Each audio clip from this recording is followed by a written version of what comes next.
শাহাবুদ্দিন চুপ্পু যিনি রাষ্ট্রপতির পদে আসীন ছিলেন, তিনি যে কোনোভাবেই রাষ্ট্রপতির পদে আসীন থাকতে পারেন না, এই কথাটা আমরা দীর্ঘ সময় ধরে আমরা বলে আসছি। সে অন্তর্বর্তীকালীন সরকারের সময়টাতেই বৈষম্যবিরোধী ছাত্র আন্দোলনের ব্যানারে আমরা আন্দোলন করেছি যে শাহাবুদ্দিন চুপ্পুকে রাষ্ট্রপতির পদ থেকে অপসারণ করতে হবে, কিন্তু তখন সাংবিধানিক সংকটের কথা আমাদেরকে বলা হলো। আমরা আমাদের দাবি কন্টিনিউ রাখলাম। যখন নির্বাচিত সরকার আসলো তখন আমরা বললাম, তখন আর তো সাংবিধানিক সংকট তাদের পক্ষ থেকে থাকে না, কিন্তু তারপরেও তারা শাহাবুদ্দিন চুপ্পুকে দিয়ে সংসদে বক্তৃতা দেওয়ালো, আসলে সংসদকে কলঙ্কিত করলো। এই শাহাবুদ্দিন চুপ্পু শুধুমাত্র ফেসিবাদের একজন আইকনটা, তিনি একজন লুটেরা। তিনি ব্যাংক লুট করেছেন, বাংলাদেশে ইসলামী ব্যাংকে তিনি দখল করে ইসলামের হাতে তিনি তুলে দিয়েছেন, বিদেশে বাড়িঘর করেছেন, বিদেশের একটা পার্মানেন্ট রেসিডেন্স তিনি দিয়েছেন। তো এরকম ধরনের একজন ব্যক্তি, তিনি তো রাষ্ট্রপতি পদে আসীন থাকার মতো যোগ্যতা তার থাকে না।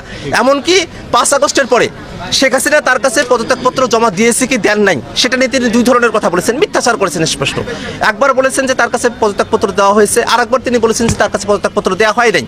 এখন সেই শাহাবুদ্দিন চুপ্পু, সেটা বিএনপির সাথে তাদের একটা ইন্টারনাল নেগোসিয়েশন, সেই নেগোসিয়েশনের জায়গা থেকে তারা এই সরকার গঠন করার পরে একটা সময় পর্যন্ত তাকে রেখেছে এবং তাকে তারা একটা সেফ এক্সিট দিতে চায়। কিন্তু আমরা যেটা মনে করি যে শাহাবুদ্দিন চুপ্পু গণহত্যার সময়টাতে তার যে ভূমিকা, একটা কমান্ড রেসপন্সিবিলিটির জায়গা থেকে তিনি এইটাকে নিবৃত্ত করতে পারতেন, কিন্তু নিবৃত্ত করার উদ্যোগ নেন নাই, বরং শেখ হাসিনার সহযোগী হিসেবে ভূমিকা পালন করেছেন।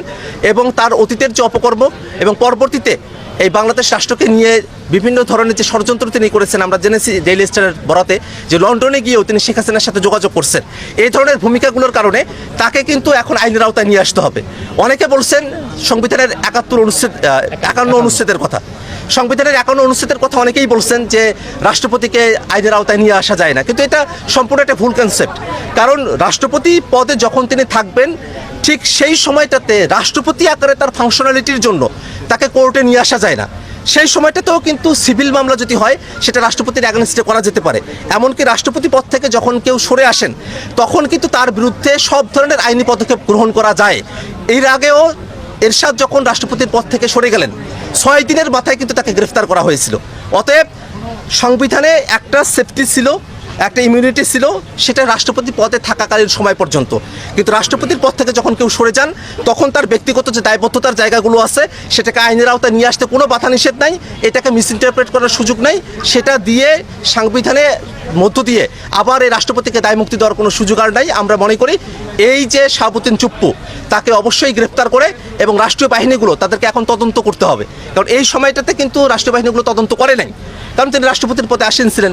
এখন তদন্ত করতে হবে যে আরও কত জায়গায় এই শাহাবুদ্দিন চুপ্পু গণহত্যার সাথে সামিল হয়েছিলেন, সেই বিষয়গুলোকে খুঁটিনাটি বের করে তাকে একটা বিচারের আওতায় নিয়ে আসতে হবে এবং বাংলাদেশকে এই কলঙ্কমুক্ত করতে হবে। আমরা যারা বৈষম্যবিরোধী ছাত্র আন্দোলনের সাথে ছিলাম, বাংলাদেশে যখন একটা সংকট ঘনীভূত হলো, বাংলাদেশের সেই সংকটের পরে যখন বিজয় আসলো, বিজয়ের পরে কিন্তু বৈষম্যবিরোধী ছাত্র আন্দোলনের নেতৃবৃন্দ যারা আছেন, আমি তখনও কেবল জেলখানা থেকে বেরিয়েছি, কিন্তু যারা নেতৃত্বে ছিলেন তারা কিন্তু একটা জাতীয় সরকারের জন্য কিন্তু প্রস্তাবনা দিয়েছিলেন, কিন্তু সেই প্রস্তাবনা কিন্তু খারিজ করে দেওয়া হয়েছে। সেই প্রস্তাবনাটা মানা হয় নাই। যদি সেই প্রস্তাবনাটা মানা হতো তাহলে হয়তো অন্যভাবে ইতিহাসটা লেখা হতো, কিন্তু আমরা কিন্তু বসে থাকি নাই। আমরা এই শাহাবুদ্দিন চুপ্পু, সে যে রাষ্ট্রপতি পদে আসীন থাকতে পারে না, তার জন্য সেই ইন্টারিমের সময় থেকেই আমরা কিন্তু আমাদের বক্তব্য উপস্থাপন করেছি, আমরা রাজপথে আন্দোলন সংগ্রাম করেছি এবং প্রত্যেকটা জায়গায় আমরা দেখিয়েছি তিনি তার শপথ কীভাবে ভঙ্গ করেছেন এবং কীভাবে তিনি ফেসিবাদের দোষর হিসেবে ভূমিকা পালন করেছেন।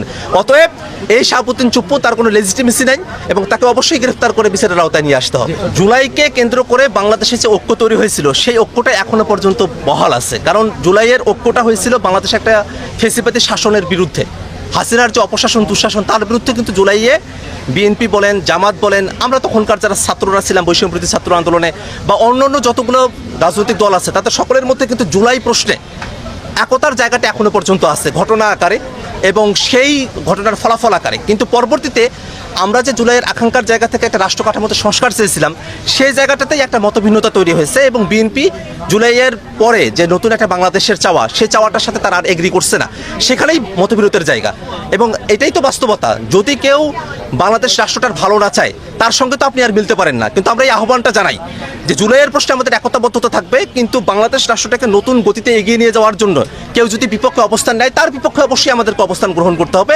এই জায়গাটাতে সমঝোতার কোনো সুযোগ নেই, বরং বাংলাদেশের স্বার্থেই জুলাইয়ের শক্তিগুলোকেও এক থাকতেও হবে।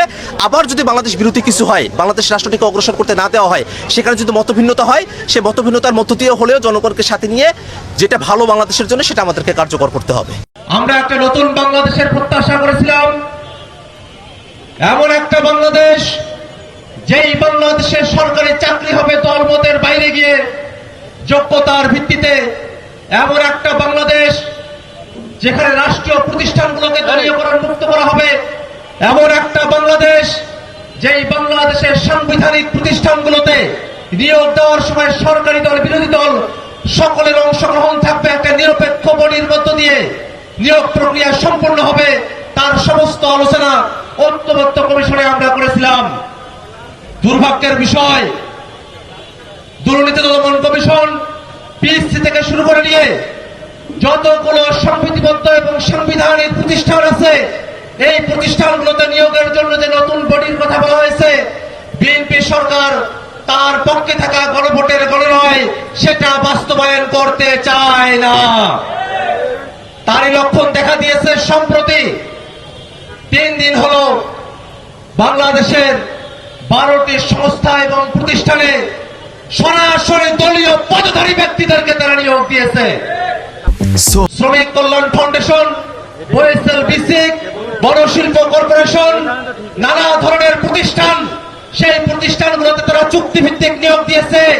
যাদেরকে নিয়োগ দিয়েছে তারা সকলে তাদের দলের বিএনপির দলীয় পদধারী নেতা কর্মী।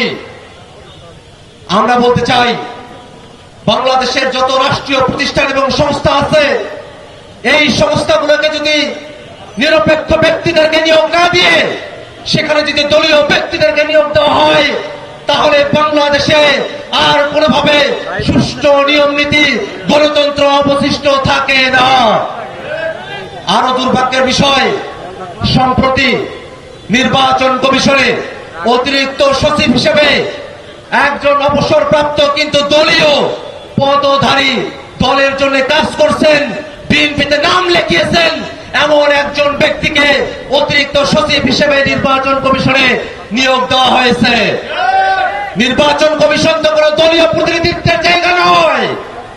নির্বাচন কমিশনে নিরপেক্ষ ব্যক্তিদেরকে নিয়োগ দিতে হবে যাতে একটা নিরপেক্ষ নির্বাচন হয়। কিন্তু দুর্ভাগ্যের বিষয়, কোন এক কুমতলবে, কোন এক কূটকৌশলের আশ্রয় হিসেবে তারা নির্বাচন কমিশনে সামনে যাতে নির্বাচন কমিশনকে তারা কন্ট্রোল করতে পারে, এই কারণে দলীয় ব্যক্তিকে নির্বাচনকে কন্ট্রোল করার স্বার্থেই নির্বাচন কমিশনে তারা বসিয়েছে। আমরা বাংলাদেশের এই অধঃপতন দেখতে চাই না।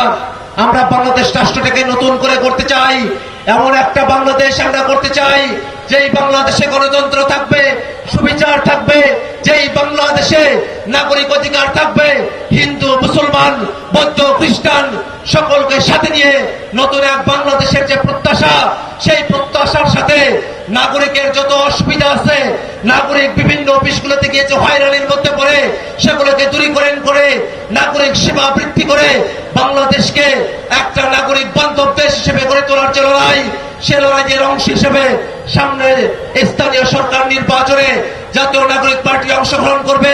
তারই ধারাবাহিকতায় আপনাদের এই দিনাজপুর, আপনাদের এই ঝিনাইদহ সদরের পৌরসভাতে আমাদের হয়ে নির্বাচনে অংশগ্রহণ করবেন আপনাদের এলাকার সন্তান, আপনাদের সুশিক্ষিত সন্তান, ঢাকা বিশ্ববিদ্যালয়ের মেধাবী শিক্ষার্থী, যিনি গায়েবানা জানাজার ইমামতি করেছিলেন জীবনের সমস্ত ঝুঁকি নিয়ে, আপনাদের সন্তান জনাব তারেক রেজা, তারিকুল ইসলাম আপনাদের হয়ে নির্বাচনে অংশগ্রহণ করবেন। আমরা তাকে আপনাদের কাছে তুলে দিয়ে গেলাম।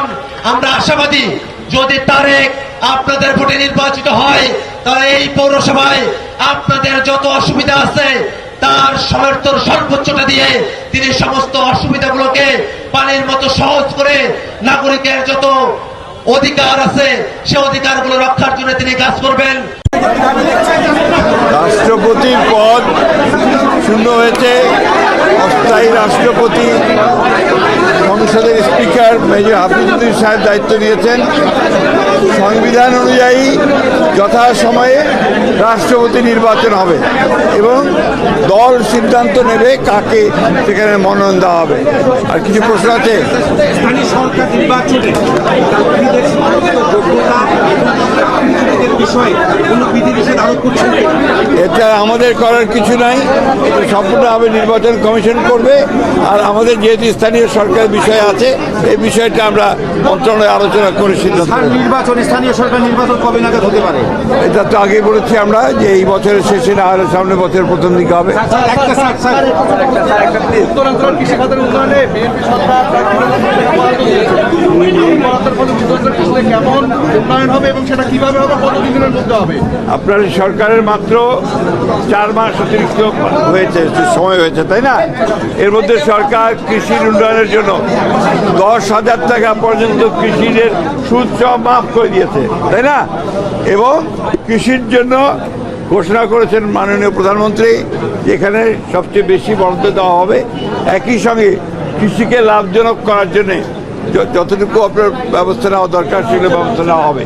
দ্বিতীয়ত, কৃষি পণ্যগুলোকে প্রক্রিয়াজাত করা, তাকে বাজারজাত করা, তার জন্য ব্যবস্থা গ্রহণ করা হবে এবং কৃষিভিত্তিক শিল্প গড়ে তোলা হবে। সেই জন্য সমস্ত ব্যবস্থা নেওয়া হচ্ছে।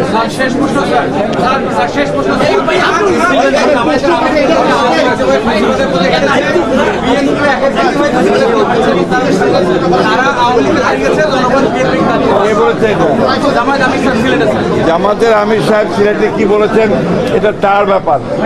আমরা খুব পরিষ্কার করে বলি যে আমরা একটা গণতান্ত্রিক, উদারপন্থী গণতান্ত্রিক রাজনৈতিক দল। দীর্ঘ সংগ্রামের মধ্য দিয়ে জনগণের ভালোবাসায় তাদের ভোট নিয়ে আমরা আজকে সংসদে 2/3 আসন লাভ করেছি, সরকার গঠন করেছি। একবার নয়, বিএনপি পাঁচবার রাষ্ট্র পরিচালনার দায়িত্বে এসেছে। সুতরাং বিএনপিকে যারা ফ্যাসিবাদ বলেন তাদের হয় জ্ঞানের অভাব আছে অথবা তাদের মাইন্ডসেটটা এভাবে তৈরি হয়েছে। বিএনপি তো একটা গণতান্ত্রিক রাজনৈতিক দল, আর জামায়াতে ইসলামের আমির সাহেব বলেছেন উনি ওনার গণতন্ত্রটা ভালো করে পড়বেন, তাহলে কি ব্যবস্থা হবে সে দেখা যাবে। ওনারা গণতান্ত্রিক দল কিনা এটা ওনারাই নিজেরা বিবেচনা করবেন। আমার মেয়ে তানজিদা, ওর মাথায় একটু বৃষ্টির পানি পড়লে জ্বর আসে ফার্মের মুরগির মতো। শিক্ষার্থীরা তারা এই ধরনের একটা ন্যারেটিভ, এই ন্যারেটিভটাকে তারা নেগেটিভে নিয়ে গেল। কিভাবে না আমাকে নিয়ে ট্রোল শুরু হলো। আমি রুটিনও অ্যাডভান্স দিয়ে দিয়েছি। আমি আস্তে আস্তে স্কুইজ করছি, সিনক্রোনাইজ করছি। ম্যাট্রিক পরীক্ষাগুলো নিয়ে আসতেছি জানুয়ারিতে, ইন্টারমিডিয়েট পরীক্ষাগুলো নিয়ে আসছি মার্চে। এইভাবে আমি প্ল্যান এন্ড ডিজাইন করেছি। মেয়েটি আমাকে জিজ্ঞেস করলো, স্যার বৃষ্টির মধ্যে পরীক্ষা দিলেন আপনাদের? আমি বললাম, হ্যাঁ আমি জানি বৃষ্টি হয়েছে, আমি তোমাদের নিয়ে খুব চিন্তিত। One parcel, more ways to send. Pathao parcel has expanded. Explore the new parcel. সেই সাথে বললাম, আমার মেয়ে তানজিদা, ওর মাথায় একটু বৃষ্টির পানি পড়লে জ্বর আসে ফার্মের মুরগির মতো। সেই জন্য আরো বেশি চিন্তা করতেছি তোমাদের কি জ্বর আসে কি না। সেই জন্য আমি খুব উদ্বিগ্ন। যেটা হয়েছে তো হয়েছে, জ্বর আসে কিনা। কিন্তু কি করা যাবে, আমাদের পরীক্ষা তো সকলের সাথে কথা বলে বলতে হয়। সকলেই বলেছে পরীক্ষা নেওয়া যাবে। লক্ষ্মী মা পরীক্ষাটা দিয়ে দাও, মাকে বলো এক কাপ কফি বানিয়ে দিতে, পড়ার টেবিলে বসে যাও। ইউ সি, শিক্ষার্থীরা তারা এই ধরনের একটা ন্যারেটিভ, এই ন্যারেটিভটাকে তারা নেগেটিভে নিয়ে গেল। ইউ সি, জাতি যদি এইভাবে অর্থ কানা হয়ে যায় তাহলে তো আমাদের ভবিষ্যৎ ভালো হবে না। কিভাবে না আমাকে নিয়ে ট্রোল শুরু হলো, এবং যারা ট্রোল করতে শুরু করলো তাদের কেউ পরীক্ষার্থী না। আমি তো ঢাকা শহরে আইডিয়াল কলেজ বা ল্যাবরেটরি স্কুল বা ভিকারুন্নেসা, আমি কাউকে দেখিনি আন্দোলন করতে।